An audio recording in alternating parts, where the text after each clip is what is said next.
Sports Radio here at Borrelli's Taproom in Long Beach on the island.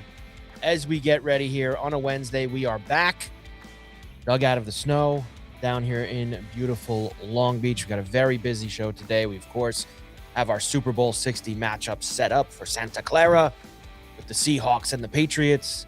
A lot of NFL coaching news. Islanders, Rangers, home and home starting tonight. So we got 2 nights of local hockey cooking.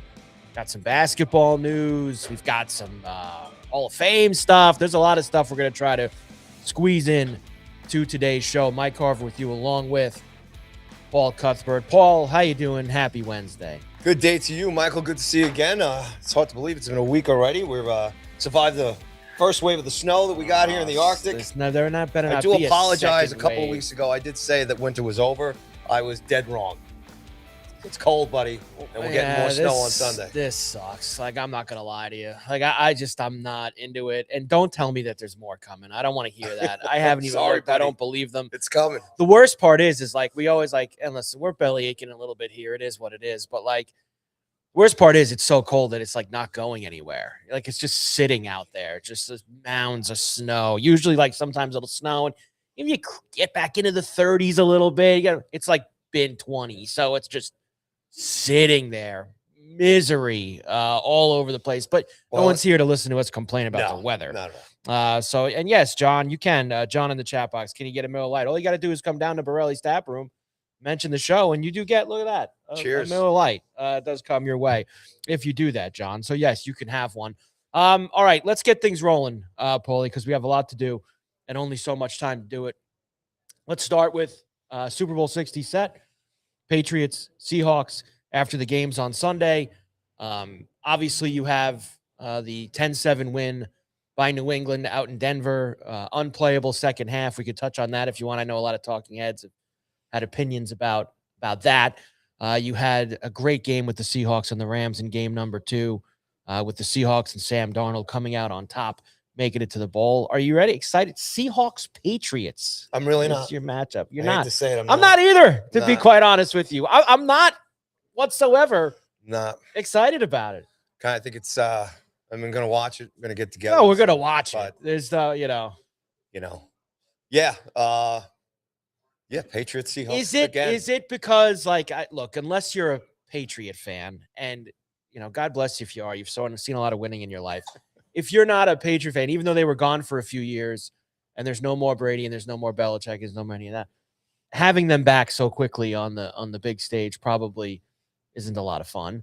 I don't know. I think if what is it about Seattle that there's just nothing? Sam Darnold, Mike McDonald, tough defense, no star power there for you on Seattle. Nothing that gets you excited like Stafford and all the guys for the Rams would have got you excited. First thing I go to is I do hope Seattle wins. Oh, you ain't kidding. I do hope for the franchise and the second one that was taken away after that dumb call by Carroll. Make sure you run the ball inside the 5 this time. So, you'll hear a lot about that the next week and a half. I think I saw somebody tweet like Lynch signed like a 1-game contract. Come back to get in and get his carry at the goal line. Yeah, but it's touchdown. It's football season is officially over. So I mean, it's you just finished. Yeah. Sorry, done with it. Hey, look, it is what it is. It was a great season. It's a fun season, but it was I think you're getting the kind of outcome that comes with this extremely unpredictable season, which is what we had. And to get Drake May and Sam Darnold as the starting quarterbacks in a Super Bowl, it's a little weird, I guess you could say. But like I think the main thing is that's not going to stop people from watching. People are all going to be in. Yeah. There's going to be bets on it. People are going to watch. It's not like people are going to turn away. It is the Super Bowl after all. And I did see also neither of them are going to practice in the electromagnetic field next door to Levi's Stadium. Official statements? Yeah. No, they're one's at San Jose State, and I think the other one's at Stanford or something like that. So they're far away from their players getting injured in the electromagnetic field next to Levi's. That's classic. Which I know you were very concerned about when that story came up a few weeks ago. Good stuff. Quickly back to the games. First game, Stidham, it is what it is. He came out okay at the beginning, and as the game wore on, he played like a guy who hadn't played in 2 years. Yeah. I thought the Bronco defense was keeping them in it as best as they possibly could. Obviously, the play that everyone is going to kind of point at as the game changer was Peyton not kicking the field goal and going up 10-0 and going for it on 4th and 2 at the 20 in a game that obviously points became at a premium. I'm not sure if at that point they knew that the game was going to become completely unplayable in the second half. And that's kind of bizarre for them not to kind of be expecting or ready for that, because it did become completely unplayable in the second half once that snow and all that wind started piling in. People were missing field goals. It really was tough for footing. It was tough for everything. But New England got it done. And I thought their defense obviously played very well. I didn't think May had to do anything, but, they got across the line in a game where it was kind of a war of attrition. They found a way to just get their way through there. Yeah, the snow made it more of a. I mean, that was more of the focus. I think that you got what you got under those conditions, right? And I think not having Bo Nix in there for Denver, definitely kind of changed the whole perspective on the game. And then you got what you got, and then I hated for him to have to end on a interception, but at the same time, it was like, well, yeah, that's pretty much what everyone was expecting anyway. Right. It was pretty much how it was going to go. That's what we were talking about last week anyway. So, do you have a problem with all the people belly aching about playing a game in conditions like that? No, I think that's great. I mean, that's old school. That's just it's football. It's the way it should be played. And we have cold cities and we have warm cities, and it just lined up that way. And that's just the way it is. Look, whether it was going to be, anywhere in the Northeast, that's what you're going to have to deal with. And, let's just even say this weekend coming up. I mean, look at the weather that's coming down to Florida this weekend too. Cold. It's going to be cold. What a weekend to have the outdoor game in Tampa. Yes. With the Lightning and the Bruins. Did they plan that right? Having the icicle at the pirate ship this weekend? Crazy how things work out. Could have had 70. Could have had 70 in sun. They get the one weekend in 50 years where it's like 20 degrees in Florida. They get it when they're playing an outdoor game in Tampa, Florida. Yeah. So they got that going for them. Yeah. This week, because I saw them when they built the rink, they put a cover over it to keep it cool in there and take that thing off this weekend. It'll be perfect outdoor temperatures for him. We're all happy for Gary Bettman, aren't we?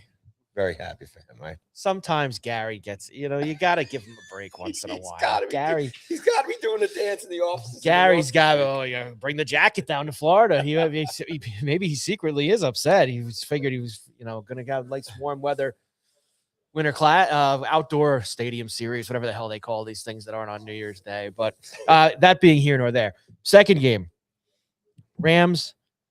I thought it was. And last week with you, I said this everywhere I've been for leading up to this game. I really was leaning last week on Sean McVay and his experience and him being a wizard and him bringing all this stuff. That's who I was leaning on with my pick of the Rams over the Seahawks last week. And I felt that it was, and I haven't watched every Ram game since he's been the coach. I haven't watched every snap. I've seen the big games, obviously. I thought it was the worst game he's ever coached. Really? I thought that some of the stuff that McVay did on Sunday was ridiculous. I still don't understand why he didn't go for 2 to get it within 3 late in the third quarter when it was, 31-26. He kicked the field goal, the extra point to make it 31-27. Could have made it 31-28. I thought numbers-wise for a guy who's so good being one of these nerds with the going for 2, I'm surprised he didn't do that. He butchered the end of the first half, allowing Seattle another possession, which they scored a touchdown on. He should have known that. You don't give Seattle their defense any credit for having him to mix things up. There's just things that he could have did in terms of running a little bit more clock and not giving Seattle enough time, if that was a possibility for them to then be able to go down the field. So he kind of butchered that whole aspect of things. And then the Cooper Kupp play late in the fourth quarter where he calls a timeout, really should have just challenged the play because he would have lost the timeout anyway. Yeah, I agree with you on that. And there was just a lot of things that he butchered in the game. And it's very uncommon of him. And I think that we get so used to him because he's still super young and he's already won a Super Bowl and he had a bad day. He had a real bad day on that sideline for the Rams. I thought. Yeah, I'm with you on a couple of things there. No doubt about it. I think in the end, Seattle got very lucky too.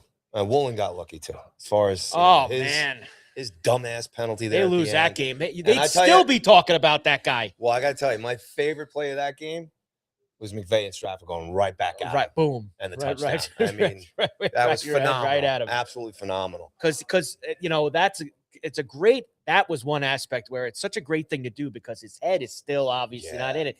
And what might he do? Now, Puka made a ridiculous catch on the play, but you open yourself up to, he's still got this. He could be a pass interference. He could be, his head's not in the game right now. And you got a chance to capitalize on that. So I thought that was a really one of their few good moments in the game. Man, they'd still be talking about it. He got bailed out big time because that game, they were getting off the field. I mean, that was it right there on that play. And he kept that drive alive for them. I thought Darnold played great. Everybody kind of went into this playoff with he did. Sam Darnold. Nobody knows what you're going to get out of Sam Darnold. And he did nothing in the Niner game. He didn't have to. Mm-hmm. He was great in the Ram game on Sunday. He really was. And, he's got a chance now to be a Super Bowl champion, which is wild considering that he's on his 5th team. Yeah. And he's the first guy from this 2018 heralded 2018 quarterback class that's going to start a Super Bowl. He's going to start one before Allen, before Lamar Jackson, before Baker Mayfield, and it's going to be Sam Darnold on his 5th team who's going to start a Super Bowl. Now, remember, Sam did remind everybody he has been in the Super Bowl before. He was on the Niners a couple of years ago. He was the backup, but Sam made sure to tell everybody, I have been in the Super Bowl before, guys. Funny. But now he's actually playing in it. So nice job by Darnold. Good for him. Really, excellent job. And when you put it in that perspective, like I said, the guys that haven't been there yet, the path that he has been on and to get there, and I think he's got a pretty damn good chance to win this whole thing too. Yep. As good as the Patriots are, and I think it'll be a good game. I think it's in that aspect. I think as far as the two teams that are playing each other, I think we got the right teams. What's your thought on that? Yeah, look, I'm not going to be one of these guys. I've seen this a lot this week that is going to belittle New England because of who they've played and the easiest road ever. Look, are these things probably true? I mean, look, your schedule is what your schedule is. Did they play the easiest schedule of a 13, 14 win team ever? Yes. I mean, they did.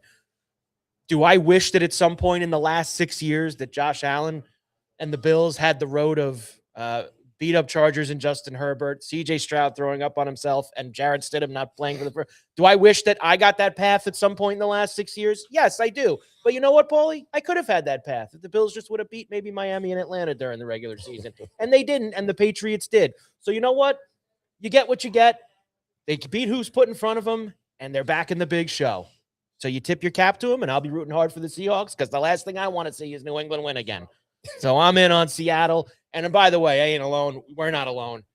Everybody is on Seattle in this game.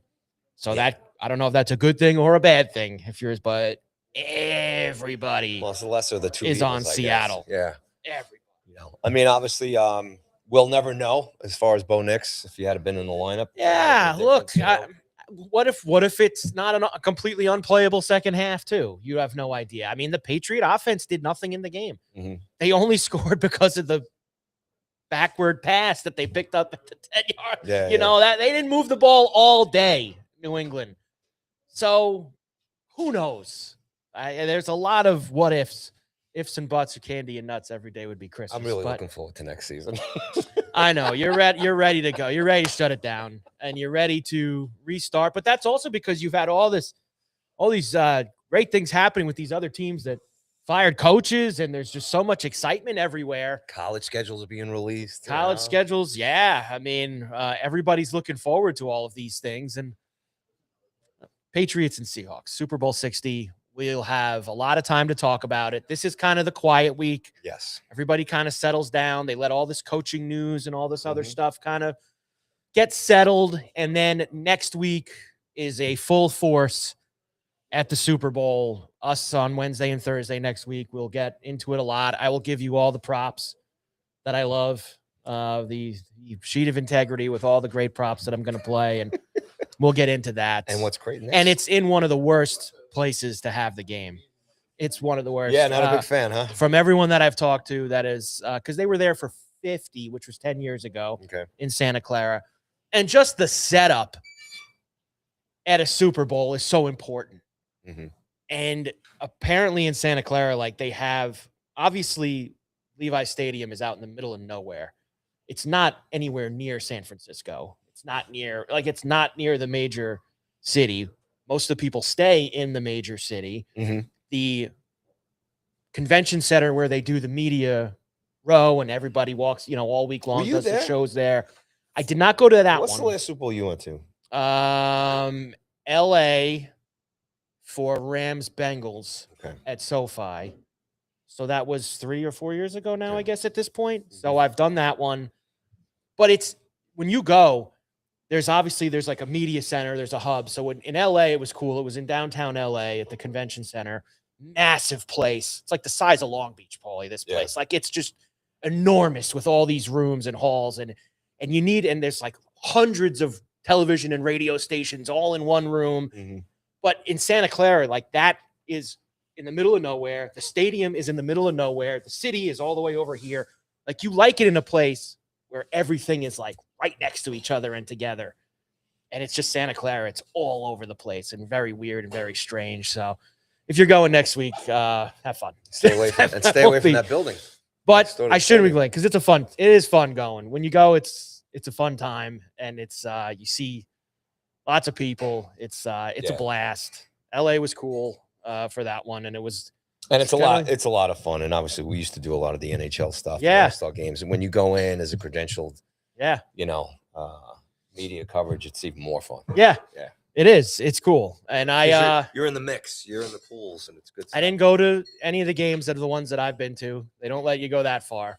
But just the week of being there and the lead up to it and that stuff, it's cool. So next week you get all that stuff with it. Let's do some of the coaching stuff. We actually had a coach hire today. Todd Monken will be the Browns head coach. I guess that's pretty uninspiring. So you get Monken there in Cleveland, which means he won't be the offensive coordinator for the Giants. No, because that was the word that if he didn't get the Browns job, he'd obviously go with Harbaugh to New York. So the Giants will be looking for an offensive coordinator now that Monken's out. They told Monken that he had to take Jim Schwartz as their defensive coordinator. The problem is that Jim wanted the head coaching job. So, a couple of minutes ago, the story got out that Jim basically said, yeah, screw you. I don't want to be here now. So it's good. Jim's a really good defensive coordinator, one of the best in the NFL. Even though Cleveland has sucked the last few years, their defense has been good. So Jim has already been like left the bill. He's like, yeah, I'm not hanging around here. Go find somebody else. And I'm interested in that because maybe he will return to Buffalo where he was once the defensive coordinator because Buffalo will be looking for one too after their hire yesterday, which was Joe Brady. Yeah, we're gonna go. Who was the offensive coordinator? Yeah, let's do it. So Joe Brady gets the Bills job after firing Sean McDermott last week. Here's my problem with it, and I'm not at the absolute rage that a lot of Bills fans are at. I flipped on local radio in Buffalo yesterday when this announcement happened, WGR, and I just wanted to get a sense for what the feel was, and 95% of the callers were just flabbergasted and upset and mad about Joe Brady. And I get it because last week, Paulie, I mean, it kind of felt like Terry Pagula and Brandon Beane were selling you that. It was more so Pagula than Beane. They were selling you that the reason we had to fire Sean McDermott is because we had hit this wall, right? There's this playoff wall that we hit. And we weren't getting past it, and something's got to be different around here for us to finally break that glass ceiling. I took that as that somebody from the outside is going to come in and change things up, not you were going to hire internally and keep the guy that's in-house. A little bizarre, a little strange, maybe. A little, sounds very upsetting. A little boring. Uninspiring, I guess, would be the take because a safe pick by ownership. Maybe Now look, controllable pick by ownership. one thing that all of us aren't in is we're not in Joe Brady's interview with the Pagulas and with Brandon Beane, and obviously Josh Allen sat in on these things as well and all that. For all we know, Joe Brady went in and sat with ownership and said, listen, I would have did this differently. I would have did that differently. I have a plan for this. You know, Sean really didn't let me open things up. He wanted some conservatism. I want to open the playbook up a little bit. I want to change our defensive scheme to this with a different defensive coordinator. It's possible he went in and did all of that. And they looked at each other and said, you know what? He's in the building. We like the culture that we have, that blah, blah, blah, blah, blah. Let's see if this works. And it's that, hopefully that's what it is. It's a little uninspiring on the surface. It doesn't feel, look, who would have brought excitement? That was available. I told you last week, and I'll stay with it. Who was left? I wouldn't have hired. This is better than hiring Brian Dable. Okay. Yeah. Okay. Okay. Because you can't hire a guy who's 20 games under 500 after he just got fired. You just can't do that. Davis Webb, who's never been a head coach in his life and hasn't even been an offensive coordinator yet in his life. So he's the guy you want, a 30-year-old Davis Webb? Oh, maybe. The 30-year-old kid in Jacksonville, maybe. They look at Joe Brady as he's kind of the same thing, and he's already in our house. He's interviewed for head coaching jobs at other places around the league. Now, he hasn't gotten any either, so as much as they want to sell it, he interviewed so well in Baltimore. Yeah, well, he didn't interview that well. He didn't get the job. He interviewed so well in Vegas. Yeah, well, he didn't get the job. You're giving him the job. It's interesting. Let's see what he does. I want to see what he does defensively. Everyone's already leaving. This Babich, who was the defensive coordinator. Now, look, McDermott ran the defense. Babich was the defensive coordinator. He already left this morning. He took some job with the Packers. So there's going to be a new defensive hierarchy and scheme to go with Brady. There'll be a new offensive coordinator, even though it's Joe Brady's offense. He allegedly nailed the CEO part, like selling himself as I'm not going to just be a player. I want to be this. I'm going to be a CEO type of head coach. If there's something that everybody universally hates, sometimes it ends up being really good. So maybe he'll do a really good job.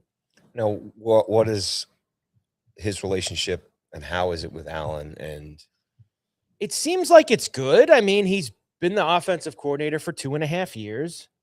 So he's obviously spent a lot of time with him. I haven't heard the glowing, best friends going out to dinner stuff like you heard with Brian Dable. But maybe that's a good thing. Like maybe it's a good thing that maybe that's part of the reason why also he's getting it. Maybe it's more strictly business with him and Josh, who they haven't had their press conference yet. No, tomorrow. Tomorrow, okay. Tomorrow at noon. That'll so show right at the same time. So I'll be giving you while they're doing it. But they are having it Thursday morning/afternoon. And that should shed some light on it, because I think the first question that's going to get asked, and it's a rightful question, is you told us that this team was hitting the wall every year, the same spot. Why are you keeping someone in? Are you promoting someone that was also part of that? Because he was part of it. Some people don't like the way he calls offense, lots of screens, heavy run game. Maybe that was McDermott telling him I want heavy run game because he wants conservative. Who knows? A lot will be answered maybe tomorrow. I wouldn't count on it. Although Terry liked to talk last week, so maybe Terry's going to come out and tell you exactly why he wanted Joe Brady. But on the surface, Paulie, little scratch your head, little uninspiring. Just because of how they sold the firing. Doesn't make a lot of sense. And there was also a story, he's very on board with what the roster building, which basically means he understands that he works for Bean runs the show with the roster, and I think they got a little prickly about how McDermott criticized the roster this year. There were times during the season that McDermott kind of didn't outwardly say it, but danced around. He was upset they didn't get more wide receiver help at the trade deadline. He was very upset about this Darius Slay thing that happened when they claimed him and lost one of their other cornerbacks.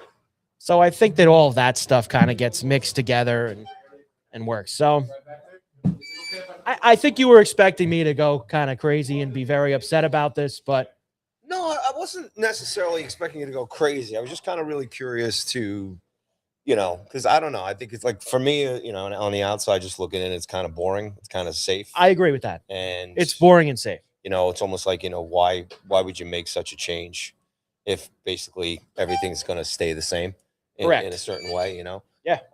So, but again, for us to get inside but I tell you what you just touched on there, McDermott, being a little critical during the year, and everybody has their shelf life, right? Yeah. So maybe, we'll find out only from him himself, right, McDermott, in terms of You would think at some point you maybe would he see wanted him out. emerge. I don't think that. But I think the one thing that was unfortunate Or for maybe him it was was just getting very tough for him to continue, Yeah, look, to manage the team. I think that. Well, here's a couple things about him. First of all, obviously, he got fired a little late to really be a serious candidate for any of these other jobs, which he's going to be a head coach in the NFL again. When you have the kind of record that he has, you don't not get hired again. So somebody at some point is going to hire him. He's getting paid this year anyway. So sometimes those guys do like to just go and chill out and take a year. He doesn't strike me as one of these guys who's going to do media. He's not that type of a guy. Plus, he's. It's not like he's been a long-term coach there. So Yeah, you look at guys like Tomlin too. They chill out, just. But Tomlin is a guy I think he dives right. He's going to be on TV. Yeah, I think Tomlin's got that kind of personality, and he's got. Can he do that with his contract? Yes, he can. Yeah, he can go on TV. As long as he's not coaching anyway. He just can't coach somewhere Gotcha. else, but he can go on TV. Now, so I mean, crap. Look at Brady, can do whatever he wants. Brady's the only one. I thought it was funny how Brady's allowed to be the #1 analyst on Fox and own the Raiders, yet Matt Ryan's the president of football in Atlanta, and he had to give up the CBS job, and the next day, I'm out. See you later. There's different rules for different people, Paul. Yeah. As you know.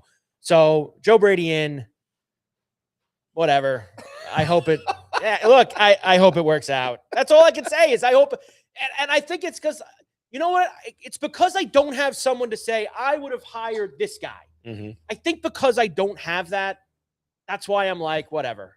Like if they missed on someone that I really wanted, I think then I would be more upset. Yeah. I think it's because I wasn't like super enamored with any of the other choices that I kind of just shrug my shoulders and go, all right, well, let's go. Whereas it like on the Giants side, it's like, hey, you got to get Harbaugh. You got to get it was so easy for the Giants. Like this is, that's what it is. Now, look, if they were all starting at the same point and the Bills were letting go of Sean McDermott for a chance to hire John Harbaugh, I think maybe would have been like, yeah, that's like, seems like the type of guy who maybe finishes the job, but I don't know what to expect with this Brady. We'll see what happens with him. Well, at least you got a new stadium. Only 2 jobs left. You got a new stadium open, and it doesn't surprise you who they are because they're just such great run organizations. The Raiders and the Cardinals, the only 2 teams now that haven't hired their head coach. The word on the street is the Raiders haven't because they are going to probably hire this Kubiak from Seattle, the offensive coordinator. And the Cardinals haven't, and nobody has any idea why.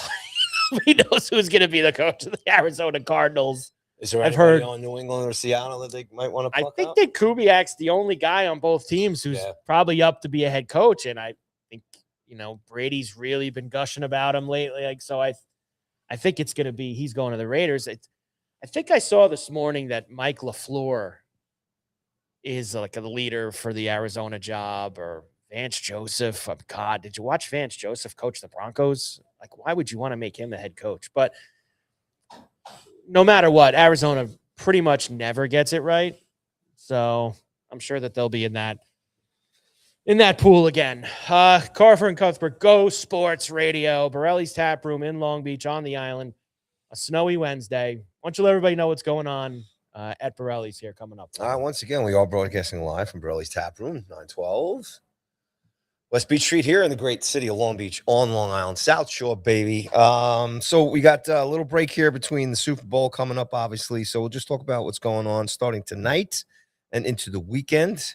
as this place is surrounded by snow everywhere. But tonight is the debut of Sinatra Serenade, part of the Borrelli's theme night, music nights here on Wednesdays.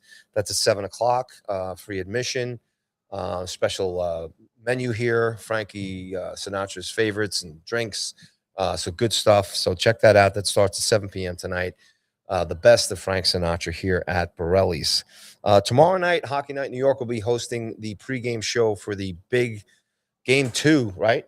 Of the Right. Islanders So, Rangers. Yeah. Tonight's at back. UBS. Tomorrow night's at the Garden. Yes. So the Hockey Night New York crew will be here before the game at the Garden. 6 o'clock. There's all kinds of specials here going on. Pre-game, during the game, as the Islanders and Rangers beat up on each other tonight and tomorrow night. Friday night, live music returns back here at Borrelli's, and Ceviche and the Boys is going to be here at 7 p.m. And then on Saturday, there's a fundraiser here. It's open to the public. It's for the United Firemen's Association, and it starts at 3 o'clock, goes from 3 to 7 p.m. You're more than welcome to come down, support the organization and the union. Go to Borrelli'sTaproom.com for all the information there. That's the UFA fundraiser here on Saturday. On Sunday, live music with Evan Corriga at 4 p.m. and DJ Tim Select will be here at 7 p.m. Okay, so for all the live music that's going on here, it's always free admission. There is a donation fee to come in here to the fundraiser on Saturday. And that's what's going on this weekend. And then we got all new stuff coming up next week, starting with the month of February, which is unbelievable.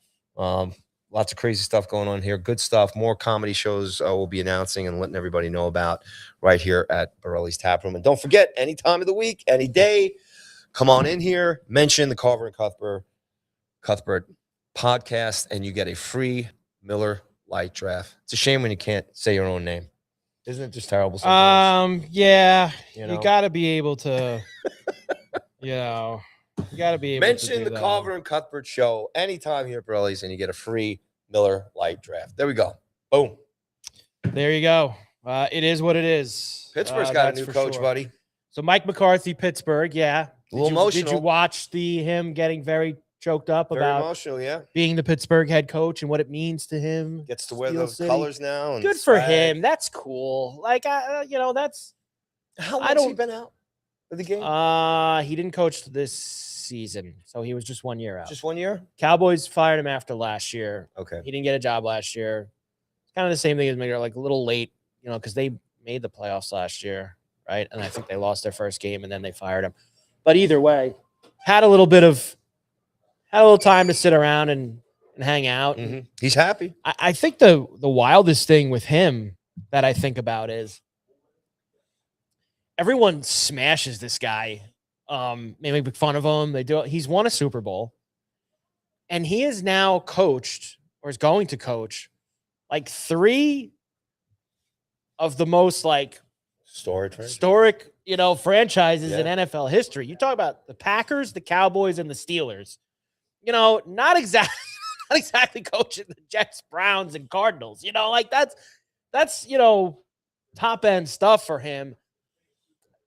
I don't know how it's gonna go. Is it a step up from Tomlin? I don't. Offensively, it will be, but who knows? But I think it's cool that, and I'm sure if I was a Steeler fan, maybe I wouldn't care about this. But from the outside, Paulie, as we like to say, pretty cool Pittsburgh guy. Yeah. Western PA guy going to be the head coach of the Steelers and what it meant to him and his family. It's terrible if it goes wrong. Yeah, I know. You want to be able to leave a little bit of a mark there for him. But congrats to McCarthy. One other thing on coaching, and then I'll move on. And I can't believe we're even bringing this up, considering it's like 3+ weeks after the season's ended. But you're not going to mention them, are you? Somehow you're going to mention them, are you? Oh my God, you're going to go there. I don't know how they do it to themselves, but they do.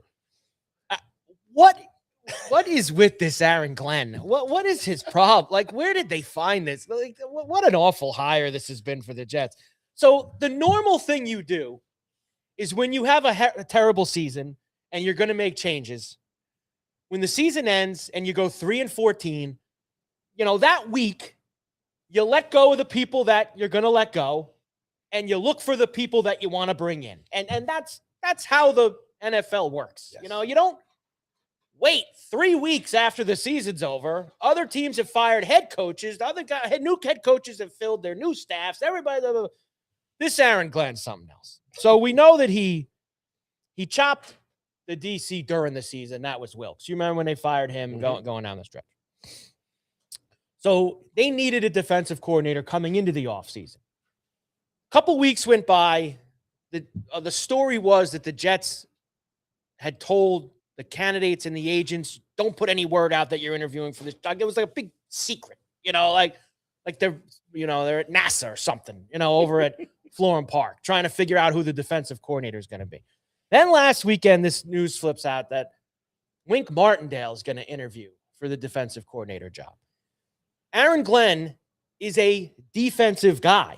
He was a defensive coordinator before he came. That is what he made his bones with in New Orleans and Detroit. He was the defensive coordinator. He's a defensive guy. I mean, I don't know the schemes and everything. That seemed like an awful potential marriage. Wink Martindale is a great defensive mind, very outspoken. You remember with the Giants, he's very that doesn't seem like something that would work. And sure enough, the weekend went by and then it just disappeared. He's not going to be the defensive coordinator. So now the Jets. Then, before even today, when they finally hired someone to pretend to be the defensive coordinator, their offensive coordinator, Tanner Engstrand, they decide yesterday. Well, actually, they told him, I think the way it worked, Paulie, was they told him he wouldn't be calling the plays anymore, which is the offensive coordinator's job. So Tanner said, I'm out of here. And then it said the Jets decided to part ways with Tanner after one season. They made the decision 23 days after the season ended. It took them 23 days to figure out that they don't want this guy to be the play caller anymore. Meanwhile, a whole bunch of young offensive minds and play callers have been moving around all over the league. So now the Jets are going to basically be forced to bring in Frank Reich to call their plays, which I don't think is the worst thing in the world. Frank Reich, not a great head coach, but he has a track record of being an offensive guy, whether it was in Philadelphia and Indianapolis. So, not in the head coach position. Then they hire this other guy today. Who's this guy that they hired from the Dolphins? Brian Duker will be the defensive coordinator. He was like the passing game analyst or coordinator or whatever in Miami. He was with Aaron Glenn in Detroit. Basically, what it comes down to is he's just kind of there in title. Aaron Glenn's going to call the defense. Absolutely. This can't be butchered worse than how they've gone about doing it. It just can't be. And it just goes back to same thing as always, Paulie. The Jets will always jet. I can't, you can't understand it sometimes.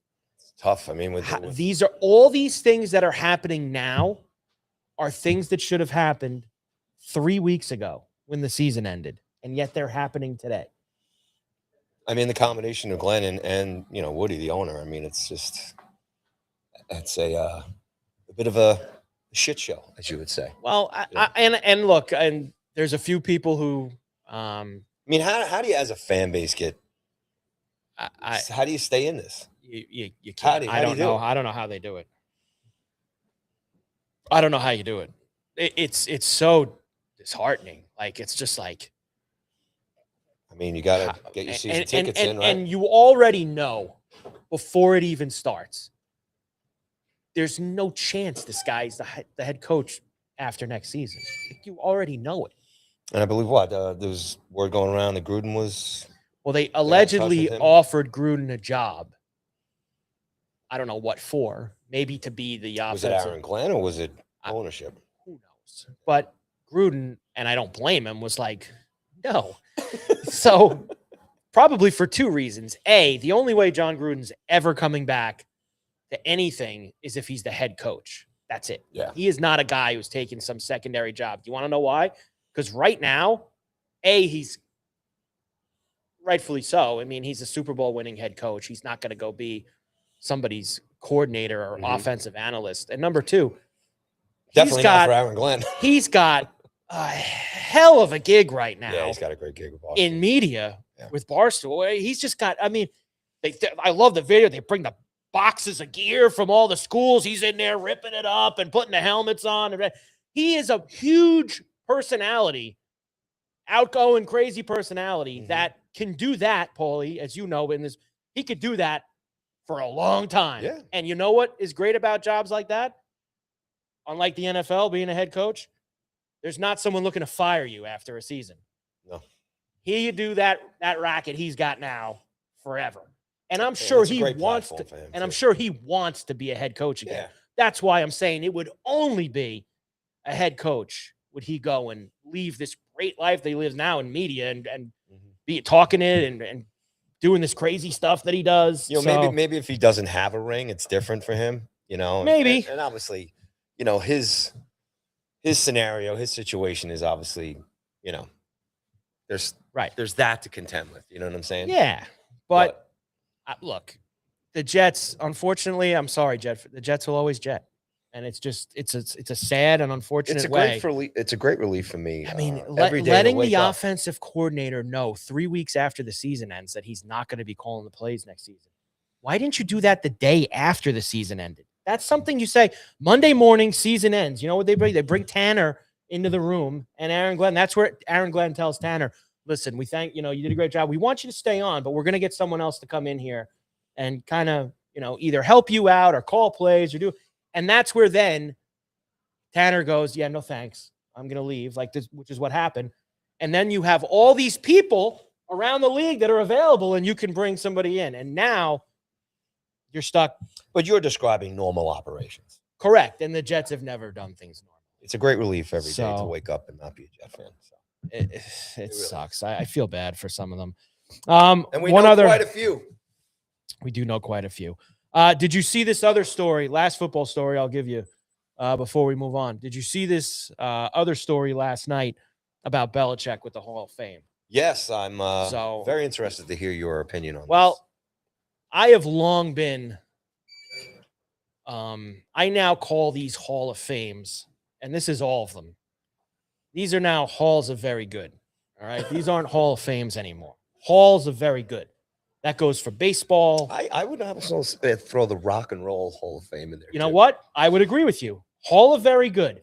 Because they've put people in there that probably don't belong because we got to put everyone in. Anyone who's ever done anything good, they need to go into the Hall. I haven't looked at that Rock and Roll Hall of Fame in a while. There was one year that really bothered me that they didn't put somebody in. I said, this is a joke. Like, what are we doing here?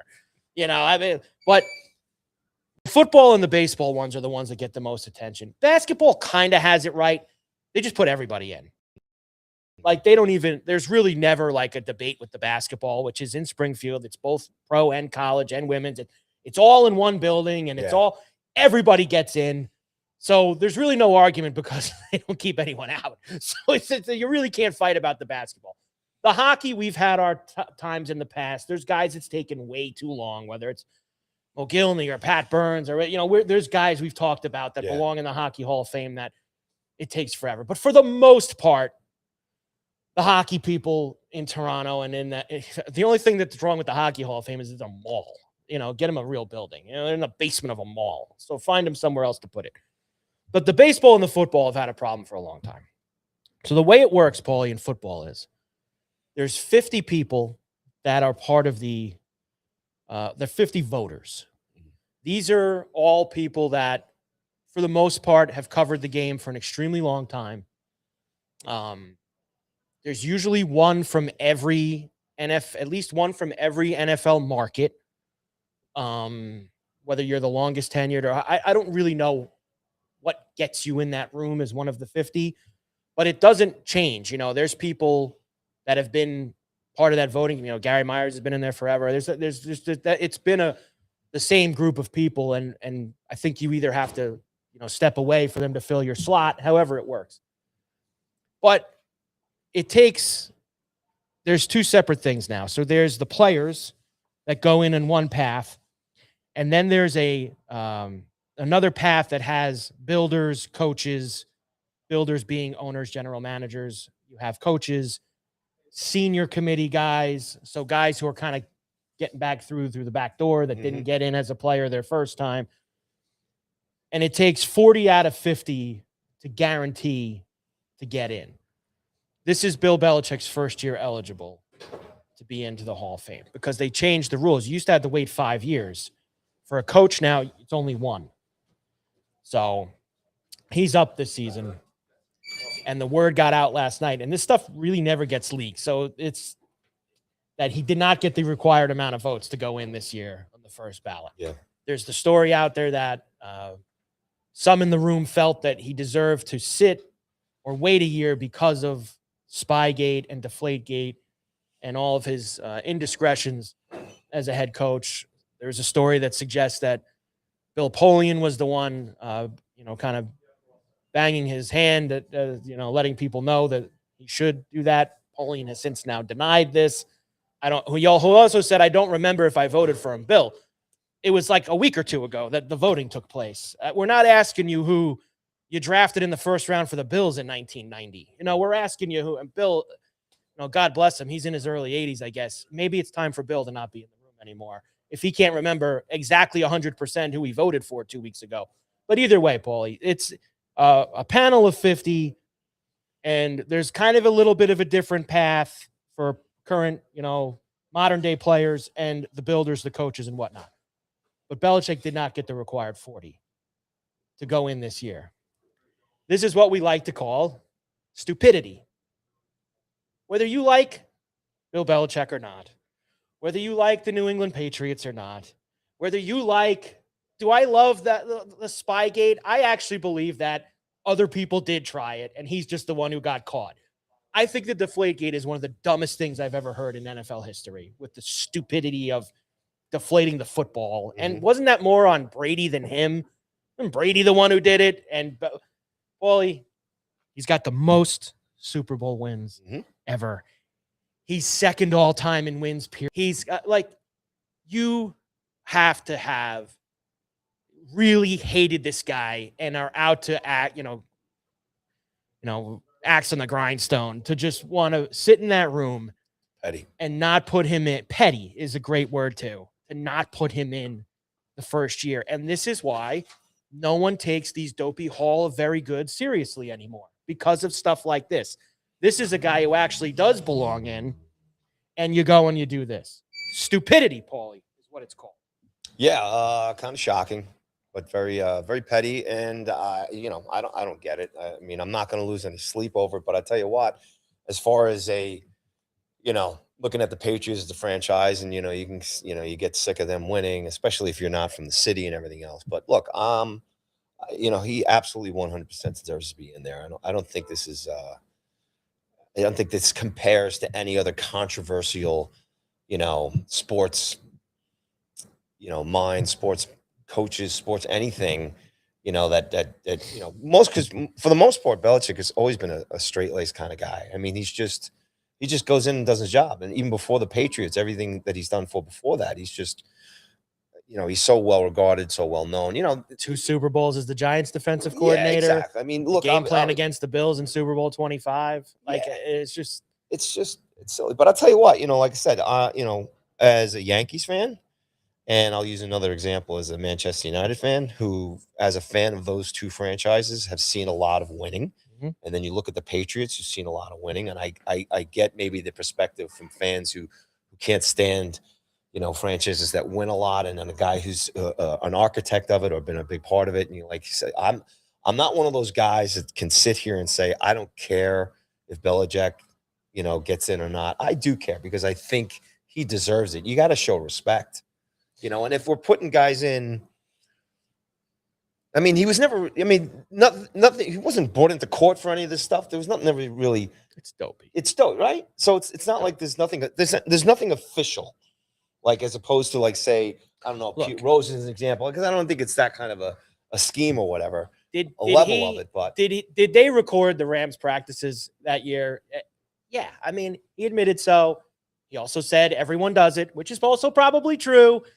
it took the Rams 3 quarters in the Super Bowl to figure it out, and then suddenly in the fourth quarter, I think I said this the other. Suddenly in the fourth quarter, they had 500 yards off. Did the league do anything to him? I believe, yeah, they got suspended. The team got sanctioned. He got fined. There were fines. There were suspensions. There were things that does that warrant being left out? No, of a Hall of Fame ballot for your entire career. Should still be a first ballot. That's the point. Should still be a first ballot Hall of Fame. Now, look. People are making this out, and maybe I'm not the one to bring this up because I'm a firm believer that the steroid guys in baseball should be in.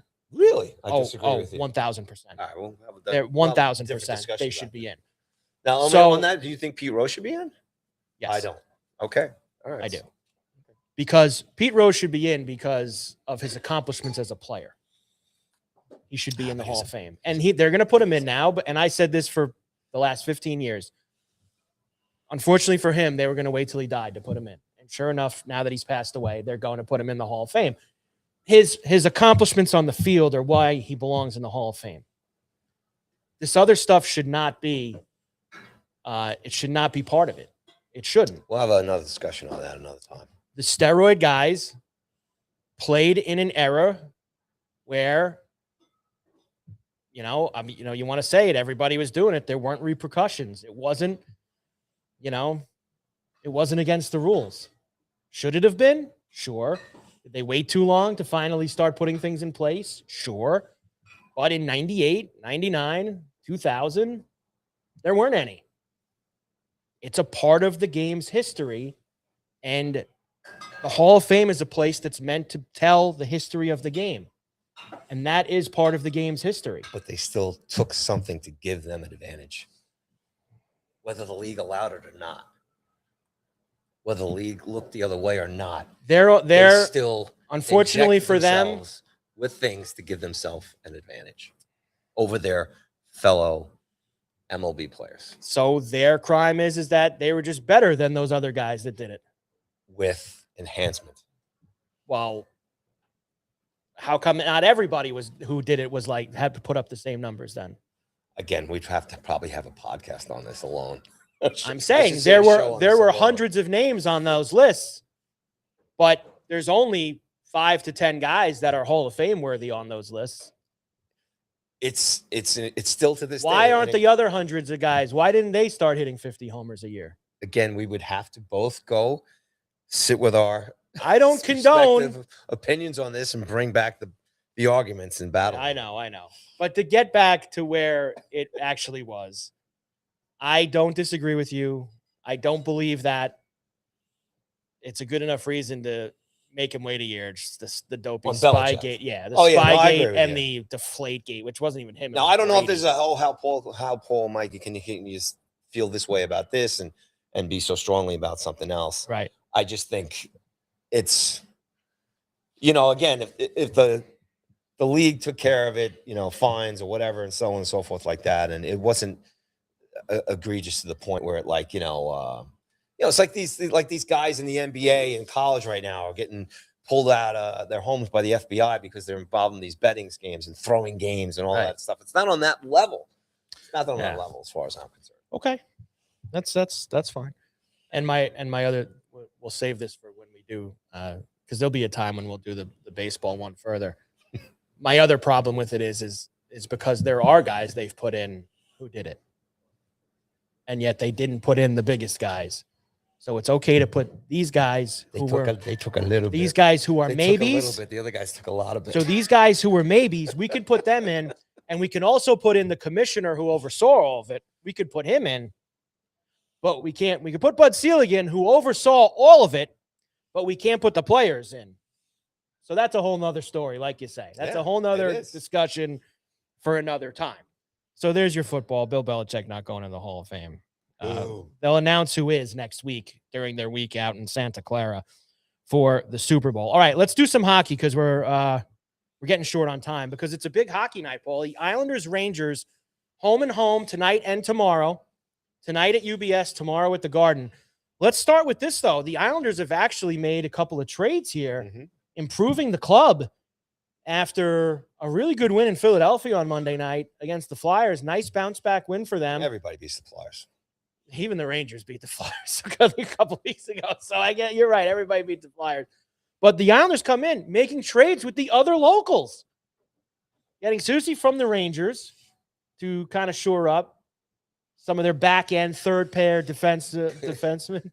Yeah, just looking out and seeing that big white flag on top. That's just pretty God, man. And then last night, getting Palat from the Devils, taking picks back with him because his contract is so atrocious, and sending Siplikov to New Jersey. Now, a lot of Islander fans were upset about this last night because they just see the $6 million that the guy makes next year, and and they look at his contract. The Islanders gave up nothing.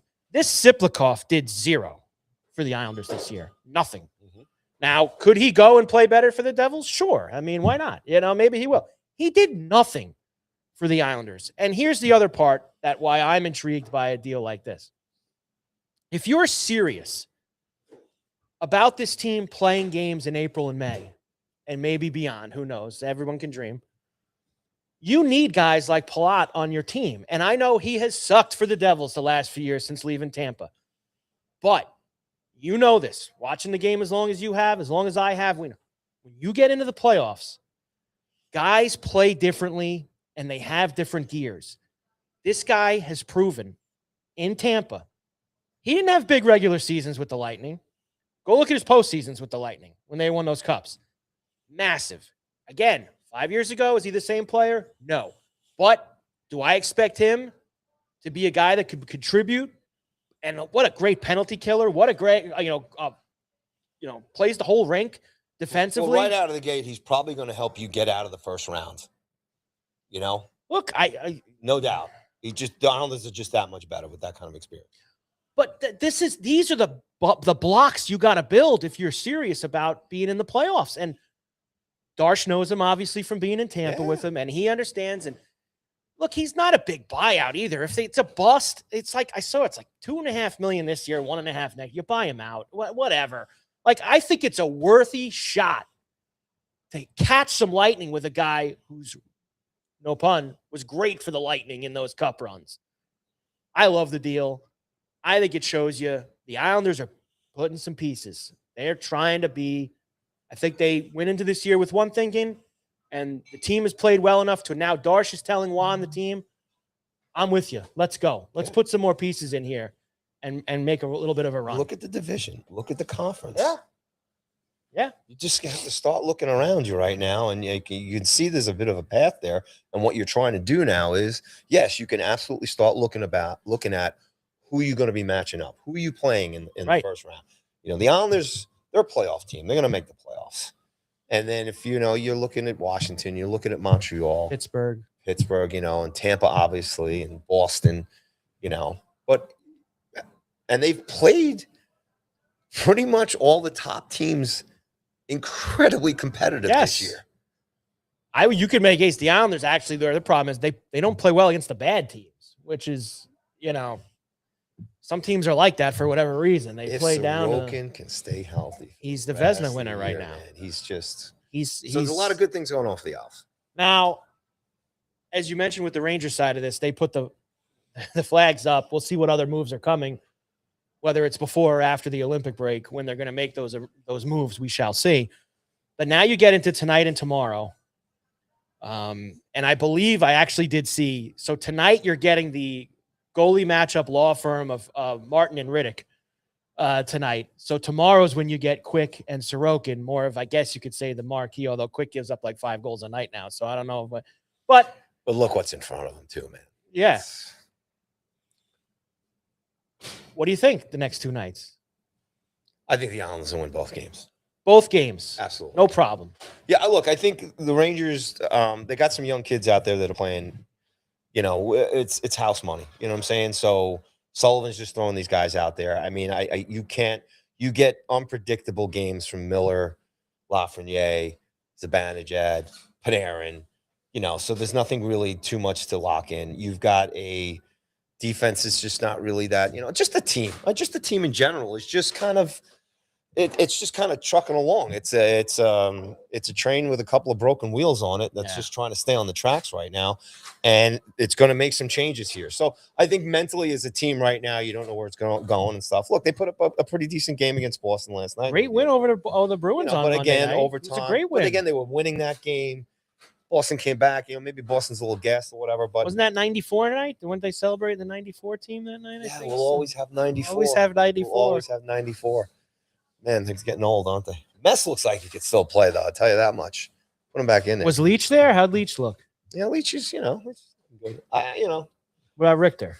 Richter there? Mikey's look the same. He's like Lundqvist. Like he's just going to be these goalies. Yeah. It's just it's I don't know if you saw Hank the other night in the suit and everything. Well, Hank always. Man, I see him on TNT. But he had this burgundy. He looked like he was right out of like colonial times or something, minus the wig or something. It was just. He looked like royalty the other night. He was something. Good for Hank.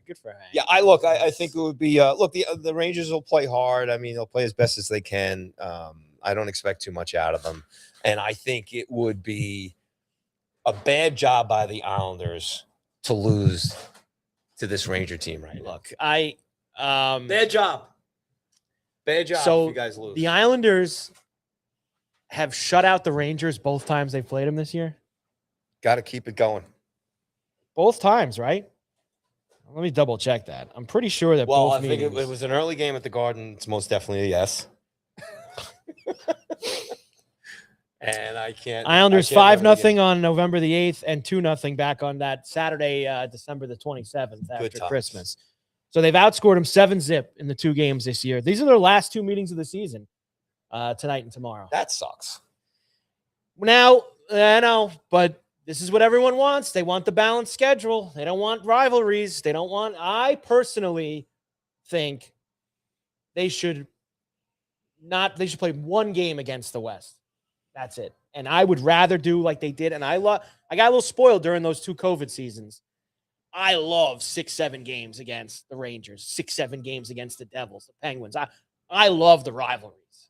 I think that's the way to play your regular season. But because of the way that unbalanced schedule, not fair. You might play one team, 7 times. I play them once. It's not fair.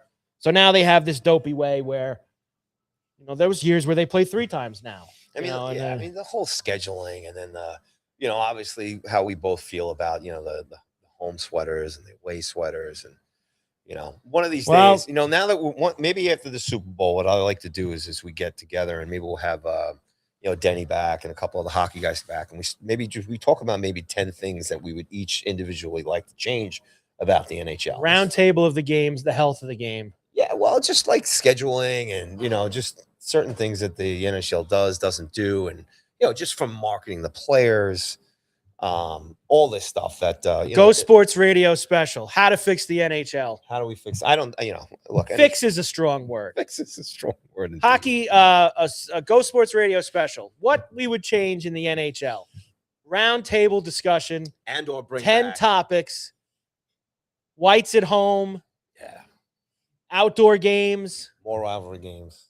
Schedule / rivalry games. Playing more of them. Realignment. In terms of, I think they're, maybe they should go back to 1 plays 8 in the playoffs. Maybe they got to go back to 6 divisions instead of 4. That's the 3 first round. You want to add a wild card like the NBA's done, like a play-in style to kind of add more teams. I don't know if I'd like to do that.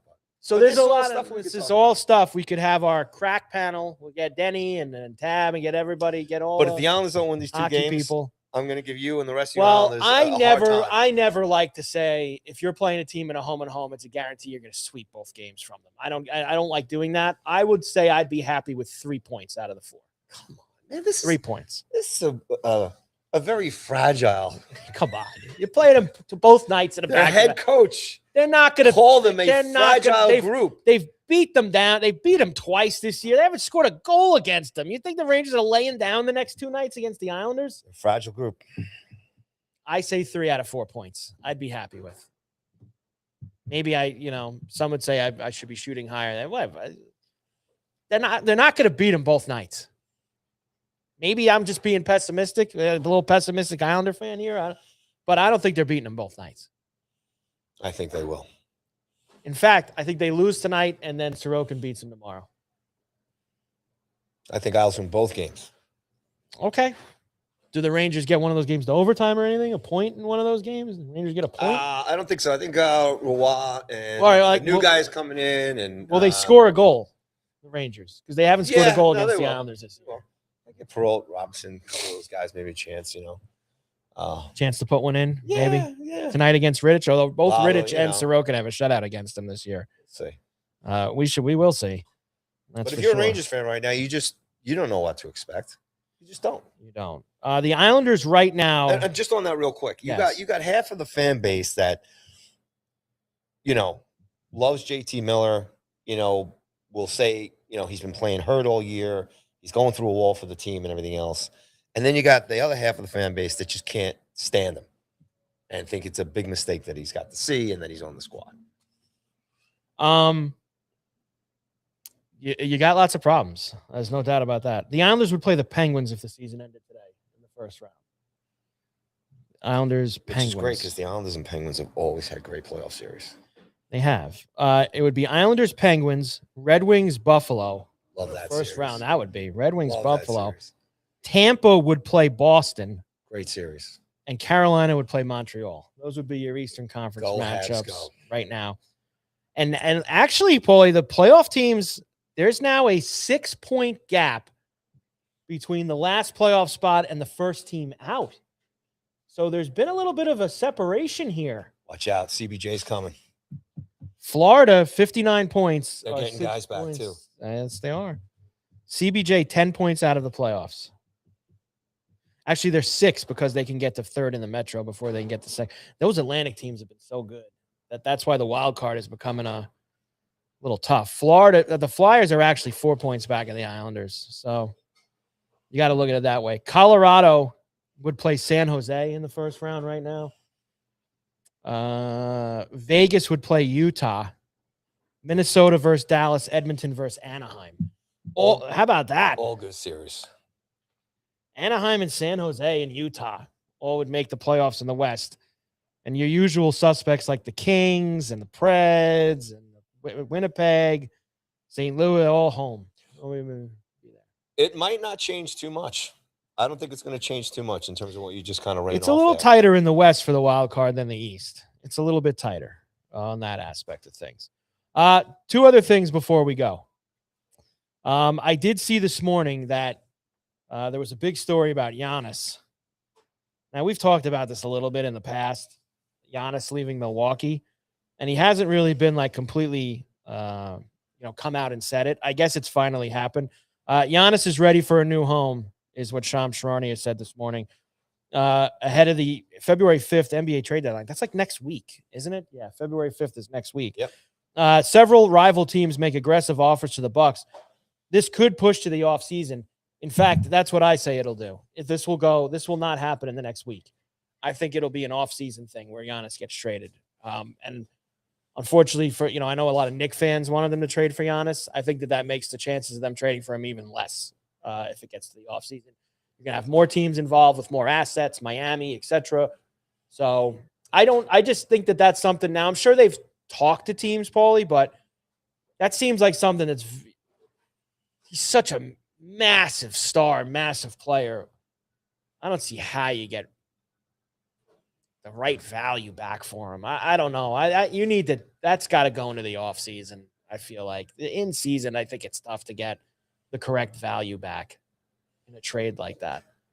Look, especially in the numbers in the NBA are just right. It makes it even more difficult. The NBA is great. Yeah, you're matching up salaries, doing all those things. It's a little too complicated for me. It's not fun at all. But that's an interesting one in the NBA. Knicks got back on track. They beat the Kings last night. They actually have won 3 in a row after that little slide that they were on. So good for the Knicks, who are now back at it, actually. Second night back-to-back. They're in Toronto tonight against the Raptors. Raptors are a 1.5 favorite. And I would bet that the Knicks injury report isn't that bad, but they also played last night, so you're not going to get a accurate representation of it possibly. But we're getting close to a break. NBA should align this up better. They're like 2 weeks off for the All-Star game like coincides like right when the NHL is shutting down for the Olympics. You're going to have a couple weeks where it's going to be a little light in terms I don't know, of but nightly. Whatever the NBA does, I don't think really kind of, especially up against anything the NHL is doing, is really going to. Just I'm saying from like my ass, a nightly of things to talk about and bet on. There's not going to be any NHL or NBA games for like a week and a half stretch. St. John's back in the top 25. Love it. And they play Butler tonight. Well, this is all stuff, once Super Bowl's all done here, this is where me and you are going. Yeah. Going hoops. And they're at the Garden against Butler. And they are 12.5-point favorite this evening. Nice. Butler at the Garden. So that's nice. Good to see the Johnnies back in.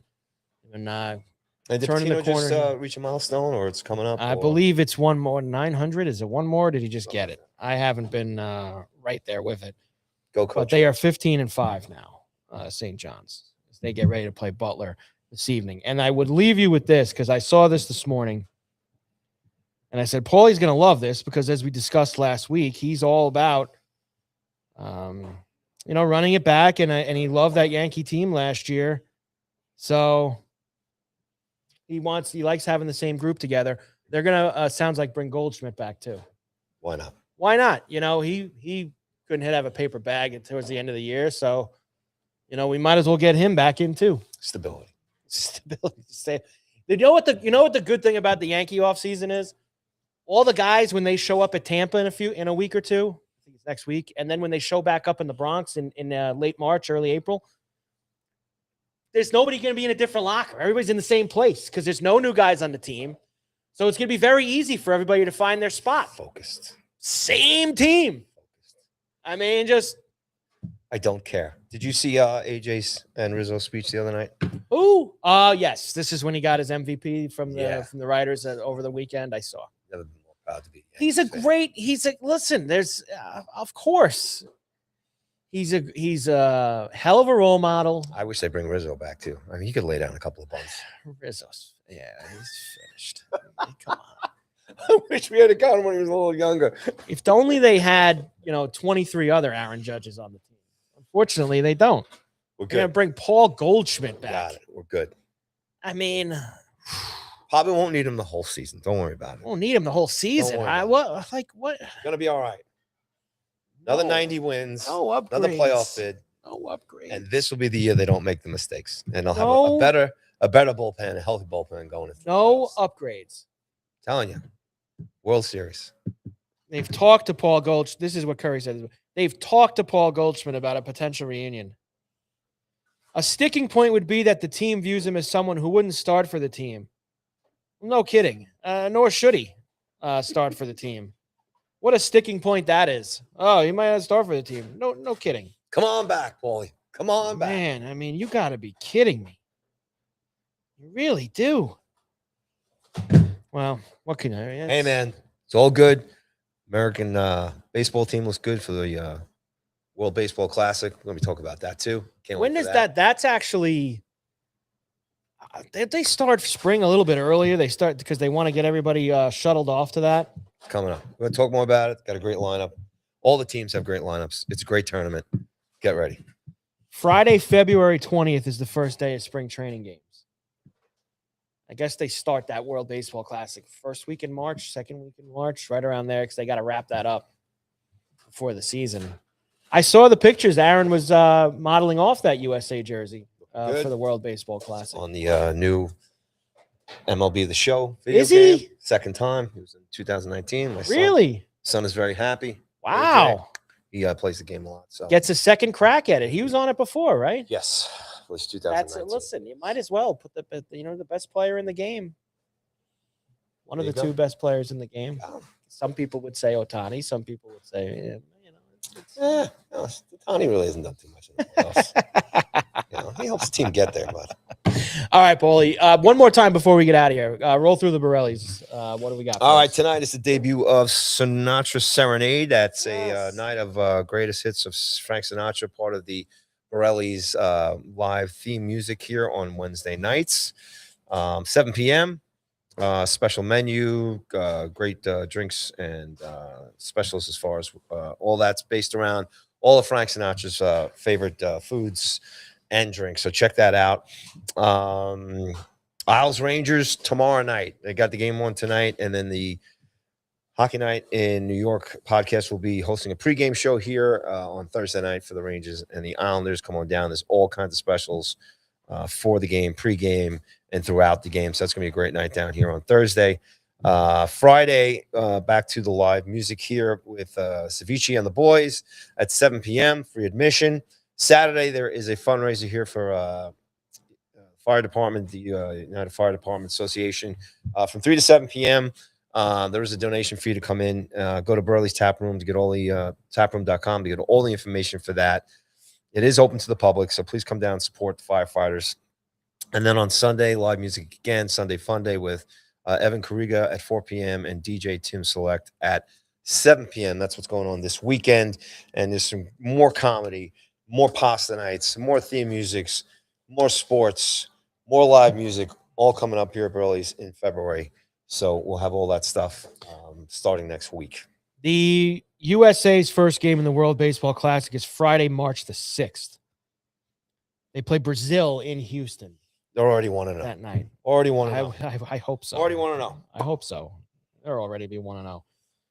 They play 2 games that weekend.